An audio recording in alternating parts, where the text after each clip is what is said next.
Salut tout le monde, j'espère que vous allez bien. Esmeralda, elle est pas là. Bon.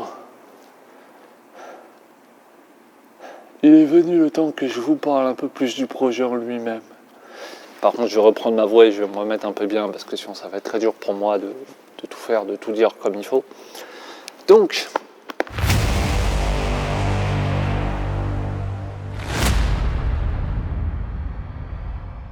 la série Quasimodo à la recherche d'Esmeralda. L'origine déjà de ce projet, elle vient de mon envie de faire vivre le personnage en lui-même, autre que par la comédie musicale et que les adaptations qu'il y a eu, mais lui donner une vraie aventure et le faire voyager, parce que dans toutes les adaptations, Quasimodo ne voyage jamais. Il est toujours dans Paris, il est toujours dans Notre-Dame, il est toujours dans les lieux où il est censé être. Et vu que je suis extrêmement fan de l'œuvre de Victor Hugo, que ce soit donc le bouquin ou les adaptations qu'il y a eu, pour la petite information, il y a eu un total de 10 adaptations en long métrage. La comédie musicale, je la compte dedans parce qu'elle est sortie en DVD et en VHS. Voilà, donc il y a eu 10 adaptations de l'œuvre et moi je mets mon grain de sel, en fait je les condense tous, je prends tous les Quasimodo de tous ces films là et je le condense en un seul, donc voilà, en y incorporant même une information que peu de personnes ont, je ne sais pas si ça va se voir à la caméra, mais en gros j'ai fait des plaques, je me suis mis des plaques sur le bras, parce que le vrai Quasimodo est basé sur un personnage réel, un ami proche de Victor Hugo de l'époque, et donc il l'a un peu modifié. Je ne rentre pas trop dans ces détails-là, j'en ferai une vidéo bien particulière, je pense un peu plus tard, après que la série soit tournée, parce que mentalement c'est très très compliqué de tout gérer. Il faut savoir que je suis la seule personne en France à faire vivre le personnage du bossu Notre-Dame. Les cosplayers et cosplayeuses qui font du Notre-Dame de Paris, il y a quelques Esmeralda en France, Frollo je sais pas, Phébus j'en sais rien, Clopin non plus, j'avoue, j'ai pas cherché mais je pense pas. Par contre, il y en a beaucoup à l'étranger, il y a beaucoup d'Esmeralda, de Clopin, de Frollo, de Quasimodo en Italie, en Russie ou pays scandinaves et tout. Et dans les pays étrangers, il y a plein de monde qui font vivre le bossu. Donc ça fait extrêmement plaisir. Mais en France, donc le pays où est né Quasimodo, et ben, il n'y a personne.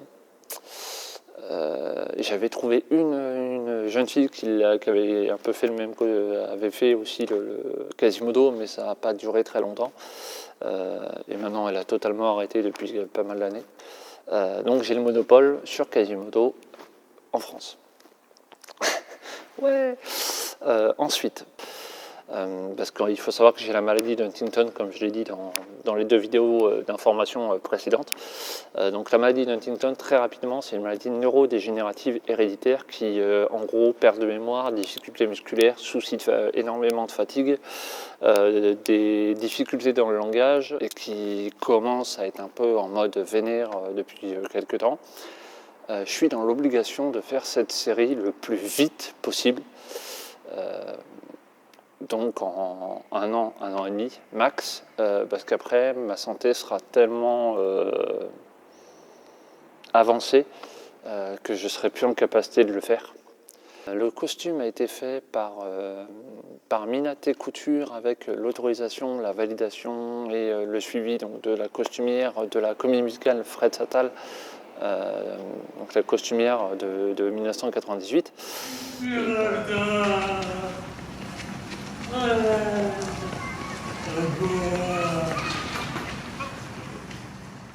Alors la série, quel est le speech de la série? Notre-Dame de Paris est en feu, son maître est mort dans l'incendie, Quasimodo, enfin libre, décide de quitter Paris pour aller découvrir la France et sa première destination est la ville d'Angers dans le Maine-et-Loire. Donc ça, c'est grossièrement le tout début du premier épisode, c'est la voix off, c'est le texte de la voix off du premier épisode. Comme ça vous... Voilà. Ce qui va se passer, c'est qu'une fois que Quasimodo va arriver sur Angers, à un moment, il va trouver une lettre signée Esmeralda, et dans cette lettre, Esmeralda l'envoie à un autre lieu. Et la vraie question de cette série, c'est est-ce que Quasimodo va enfin va réussir à retrouver Esmeralda, ou bien non. Que va-t-il se passer? Voilà vraiment les grandes lignes. Il y a un total de 14 épisodes pour cette série. Et je précise une information très très importante que je viens de tilter, la série n'est pas une comédie musicale. Il n'y a pas de chant dans ce truc. Dans cette série, il n'y a pas de moment où je m'amuse à faire un playback. Ça n'a rien à voir.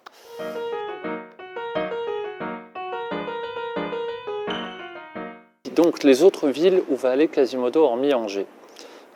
Parce que si Esmeralda envoie le personnage à différents lieux, automatiquement, il va aller autre part que Angers. Donc j'ai, comme je l'ai dit dans la vidéo du mois de mai, Annecy et Saint-Malo sont des villes qui étaient prévues initialement, mais je suis obligé de les faire sauter parce que financièrement ce n'est pas possible pour moi. Et en fait, au lieu d'avoir ces villes-là, je vais avoir Guérande. Et je vais aller à Guérande et je vais aller à d'autres petites villes, je pense, pour un peu combler ces deux villes qui financièrement ne sont clairement pas possibles.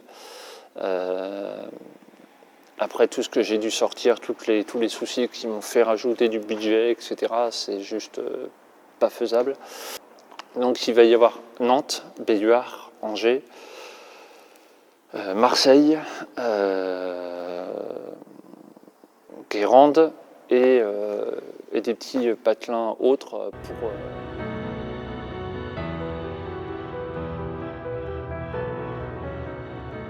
La réalisation et les acteurs et toute l'équipe en gros qui fait ce projet, en fait il y a moi. Donc j'écris, je réalise, je monte, en gros je fais tout. Je filme comme là en mode trépied. Il y a un cadreur professionnel, je suis désolé, il va me tuer à chaque fois, j'oublie son nom de famille. Il apparaît ici, voilà, je vous le mets là. Donc il y a ce cadreur pro avec moi le temps du premier épisode. En fait, il fait 90% du premier épisode. Parce qu'après, il y a des plans drone, il y a des plans... il y a d'autres plans à faire que je n'ai pas les finances pour le payer pour qu'on puisse les faire. Ensuite, donc, il fait ce passage-là. Ensuite, il y a un autre personnage, hormis moi, il y a Camille, qui joue la magicienne. Donc c'est le second personnage de la série.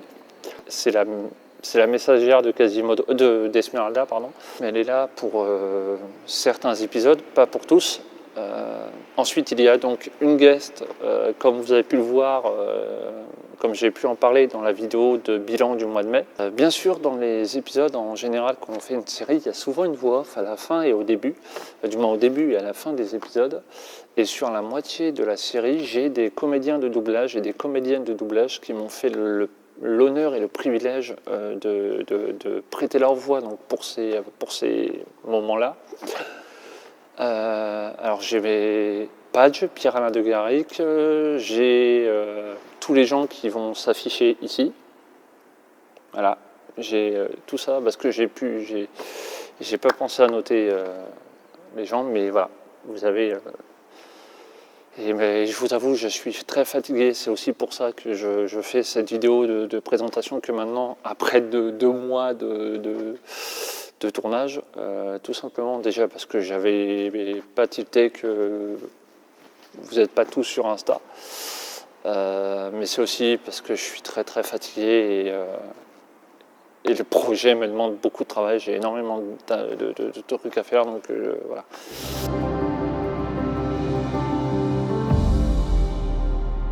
La sortie du projet est prévue pour 2024, je n'ai pas de date, je n'en fixerai pas. Donc le premier épisode peut aussi bien sortir en fin 2024 qu'en début, je n'en sais strictement rien. N'hésitez pas à me dire dans les commentaires si vous avez des questions, s'il y a des sujets que vous voulez que je vous dise ou pas. N'hésitez pas, les commentaires sont là pour ça. N'hésitez pas à vous abonner surtout, parce que ça me motivera un peu plus, même si c'est un projet qui me tient à cœur et qui va être fait dans tous les cas, peu importe dans quelles circonstances il sort, ce projet sortira, ça c'est clair et net. Je tiens aussi énormément à remercier tous les lieux qui ont accepté que je tourne là-bas, toutes les personnes qui participent au projet. Donc, passez une très bonne journée et je vous dis à plus tard. Esmeralda, attends-moi.